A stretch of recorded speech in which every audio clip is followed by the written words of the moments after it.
This podcast is about real estate with intelligence. It is pulling the sword from the stone. This podcast is about that unique balance in real estate, that balance between technological intelligence and our emotional intelligence in the transactions and interactions with one another in the real estate process. That's why we're inviting expert guests, people who are knowledgeable and bring different perspective. Join me in exploring this fascination, the look behind the scenes of technological advancement and how it's interacting with people's decisions in real estate.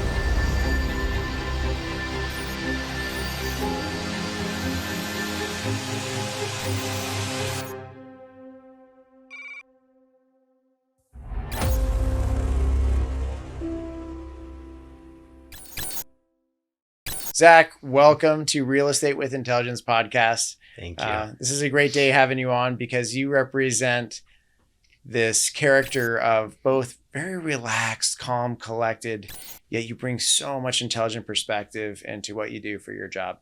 Why don't you tell everybody about your role and some of the responsibilities you take on at Chambers Theory in property management? Sure. Well, thank you for having me. So I'm the single family home and townhouse portfolio manager here at Chambers Theory. So I oversee those two portfolios in Virginia, DC, and now Maryland as well. A lot of that is meeting with all of our individual teams, specializing in their own section of the company, making sure that the gaps are bridged, things are communicated well, and that things can work well for both our tenants and our clients. You mentioned all the different geography that we cover. Does it matter in property management where the real estate is? Does it matter where that geography is in relation to how the property is managed? Yes and no. Yes, in a way that it sometimes takes a different approach. No, in a way that we figured out how to approach all areas. You have areas like DC where you're going to have a lot of older homes, which are going to require more maintenance. And it's going to be a little bit more complicated for the vendor going there. They may have trouble parking. They may have trouble finding older, maybe even antique fixtures that are going to take a little bit more than the new build in Ashburn, where that sink faucet part is on every shelf at Home Depot. No, in a sense of we've really figured it out. We've aligned ourselves with vendors who can handle those specific areas, people that serve us well and want to make sure that the things are done right for us. So elaborate on some of the differences you see in the real estate, not just new and old, but systems, condos, detached. Why does such a breadth of experience matter when it comes to something as simple as coordinating a heating system repair, and how many different variables are you dealing with? Well, it's very important because there are different laws in different areas too. You've got certain timeframes that things must be repaired. You've got different ways that things need to be gone about because there are different code issues for different homes. So you have to be familiar with the differences between the two, or 3, 4, tons of different things, different counties, different states even. You need to make sure that with a condo, you're timing everything to what the building is doing when they're activating things. If you turn on your AC when they haven't turned it on, you're not going to get anything. It's going to lead to a lot of people disappointed. And you just need to understand when and why you're doing things when you do it. Again, Zack Brown, probably often wondering if you're part of the Zack Brown band, but you bring your own persona into everything you do, and describe that persona that you really identify with, like not with a musical artist, but if you were in a movie or if you were in a show, like, is there a character that would say, yeah, I really relate with that character and this is why? There is. That's going to be the dude from Big Lebowski. He's got chaos all around him, nonstop. But he knows his goal and he remains calm during all of the chaos, and knows that if he's not calm, it's not going to work out for him. And that's what counts. So hence your internal nickname is Smooth Operator. Yes. And it goes pretty well with the dude. And, with that chaos you talk about that surrounds you and staying even keel through it all. Tell us a funny story or a chaotic story of something you've seen or experienced in property management, and why, being calm, cool, and collected was valuable in that scenario. Well, the one that comes most to mind happened years ago at a condo in Williamsburg, Virginia. Got a call on a Friday at about 8 p.m. from our emergency answering service to report that the building was on fire due to a helicopter crash. And after asking them to repeat again what happened, because I couldn't believe it, fully understood the gravity of the situation. First instinct was to call the tenant, who was not answering, which immediately started fear. And, just had to make sure to stay calm and collected for when I did get someone on the phone. Luckily, I was able to reach their emergency contact because it was his mother living in the building. Was able to, keep him calm, knowing that they were not returning to the property, not returning to any of their personal belongings that had since been soaked by firefighters trying to extinguish the issue.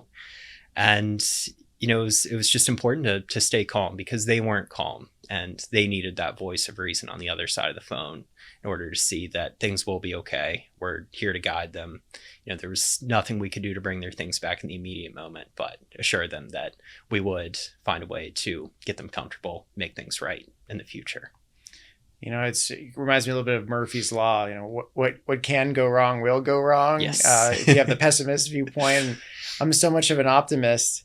I'm surprised it hasn't been beaten out of me in property management over the years. Yet, this idea of the percentage of time a helicopter is going to run into a condo building, it probably doesn't even register as a statistical possibility to someone who's going to be renting out their property. And you know what? For 99.9999% of the time, helicopters are going to run into buildings and it's going to be okay. But there's going to be something else that'll occur. There's going to be some other possibility of something happening at the property. And one of my favorite questions I get in real estate and property management is the craziest what if questions. It's like, well, what if this happens? Well, what if that happens? Because I really believe that a good property management firm has good procedures. Yes. And having these good procedures doesn't just mean, we know what to do when that specific thing happens. It's almost a funnel of any what if question will boil down to a certain path of procedures that we know will create success on the other side. Have you seen any other strange scenarios? I mean, the helicopter hitting a condo building is a pretty rare one. Well, something that occurs a little more frequently that you might have seen that either had a funny outcome or still was strange to deal with, yet probably has a higher probability of happening out there to any landlords. Sure. And that's one that we're seeing more and more as time goes on, and that's mold. It's something that tenants, clients, everyone's becoming more sensitive to. Something that we're dealing with often as a result of a water leak.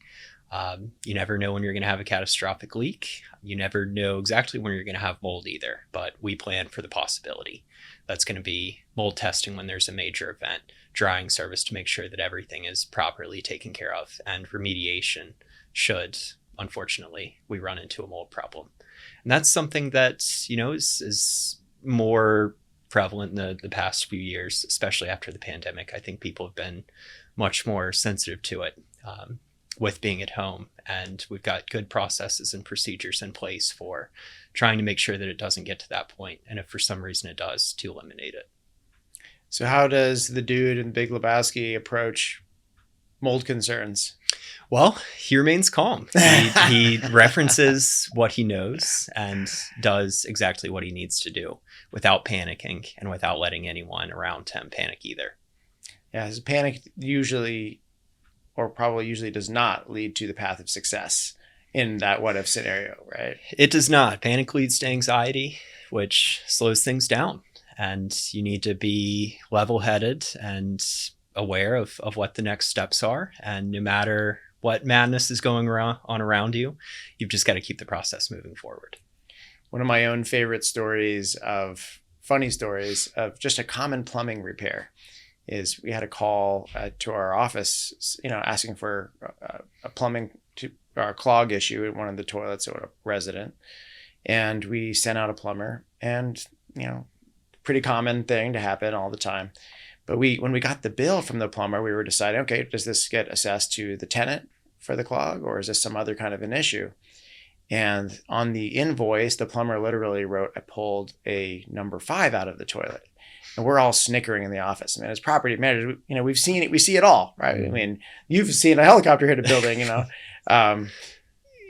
and we're like, well, we know what number 1 is, and we know what number 2 is, but what is a number 5 in the toilet? So, we called up the plumber to find out, what is this? Snickering in the background, and the plumber says, no, I literally pulled a Sesame Street plastic number 5 out that one of the kids dropped down the toilet, and it was blocking everything up. And, so mystery solved, but, anything at any time can happen, whether it's, fish, aquarium marbles in the drains, or plastic number 5s in the Sesame Street number 5s in the toilet.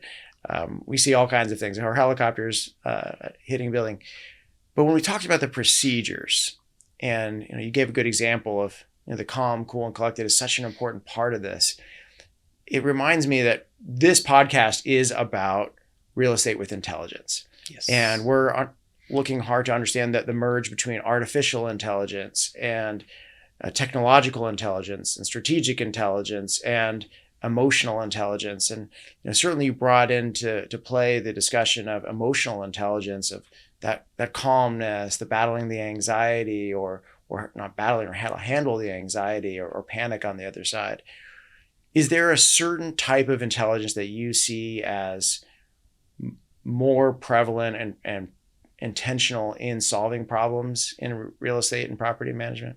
I would say yes, and that's strategic intelligence. That's looking for these problems, anticipating what could happen in the future, and having a plan for it before it can happen.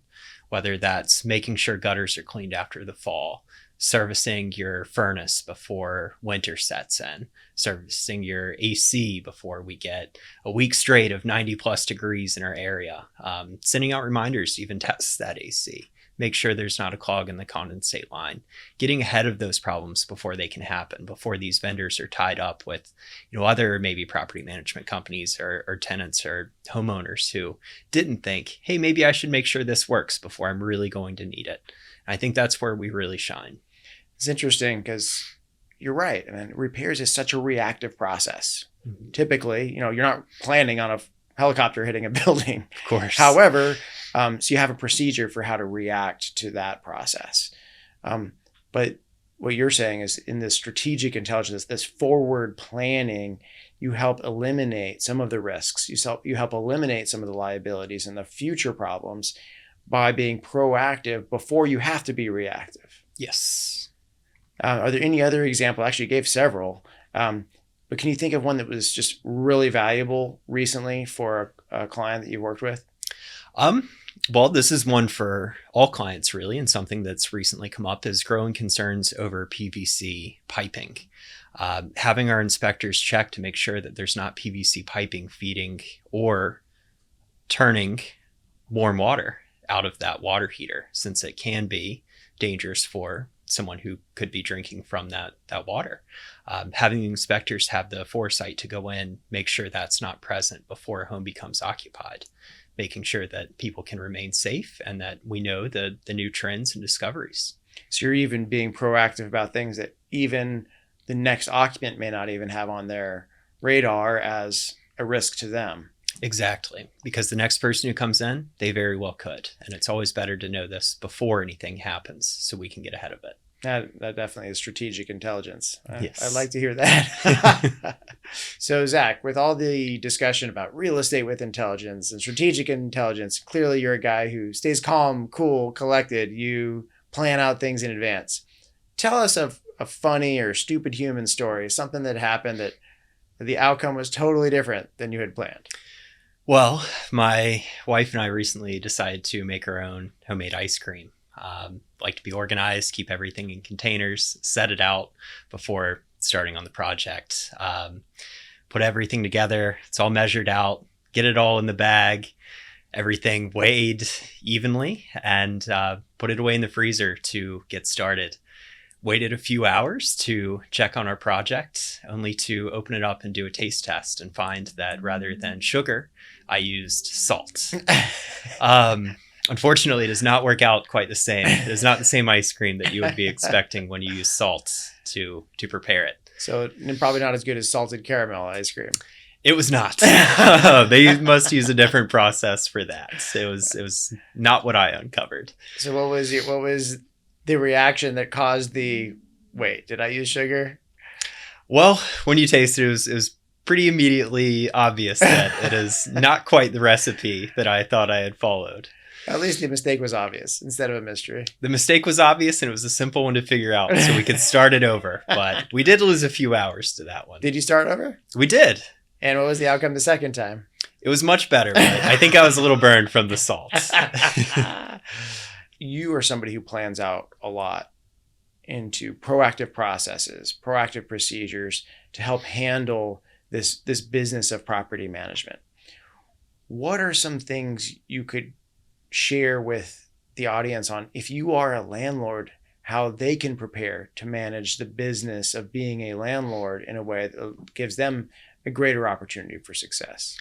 My best recommendation is to treat your tenancy, your lease with your tenants, like a business. Operate it like a business, like they're your customer. There's going to be some give, there's going to be some take, and that's how you're going to be successful. When things become too personal, things don't go as well. You've got to treat them with respect, and they'll treat you the exact same. So this is tough because it's a very personal thing where people live. It's somewhere where oftentimes the landlord used to live in that home, so they have that emotional connection to the property. Clearly, the tenant or the occupant, they have it's where they are living now. It's their home at the moment, and they have an emotional connection to that property or their current experience, present experience. How do you treat it like a business that honors and respects and dignifies those emotional connections both parties have to the same home? Well, just like a business, the outside of your business, the inside of your business, you want to make sure that it's presentable. And that's going to start with marketing the home. Make sure that your product is something that's going to be desirable. Once you have someone in there, you can't just let that go. You do have to keep it up. You do have to be responsive. You do have to handle their needs as long as they are within your lease responsibilities. It is hard to detach from something that you've lived in, your most valuable asset. But at the same time, that is your business at the time. And you do need to make sure that your customer stays happy. That's how you keep those customers. So, it's similar to a restaurant. If you have a good customer, you want them to keep coming back, keep ordering food, enjoying the property or enjoying the restaurant, give good reviews. And if they're a bad customer, you probably want to kick them out of the restaurant, right? So, exactly. The property manager's role is to serve as that customer service function on behalf of the landlord. But the landlord's the one that makes the decision with what's the theme of care for their customer. It is. And we're here to guide them on what they are obligated to do, what we think they should do based on past experiences. And that's how you stay successful. That's how you keep a long-term tenant. Any great, treat it like a business, but any great insight that says, here's one tip for treating it like a business, or in this scenario come up, this would be an opportunity to approach things a certain way? With all things, what's most important is to be objective when you're thinking about it. Just because something went wrong in the home, that doesn't necessarily mean that the tenant caused it. Things fail all the time. Things wear over time, especially when you've got a 1, 2, 3 year lease. That's a long time for the dishwasher to be run. It may not be perfect when you return, but during that time, you did have a business that was bringing in money, and those things are going to naturally wear and tear. Well, thank you for coming in. I really appreciate your strategic intelligence and emotional intelligence perspective that you brought to the Real Estate with Intelligence podcast.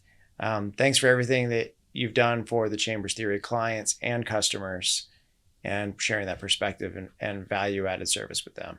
Thank you for having me. This podcast is about real estate with intelligence. It is pulling the sword from the stone.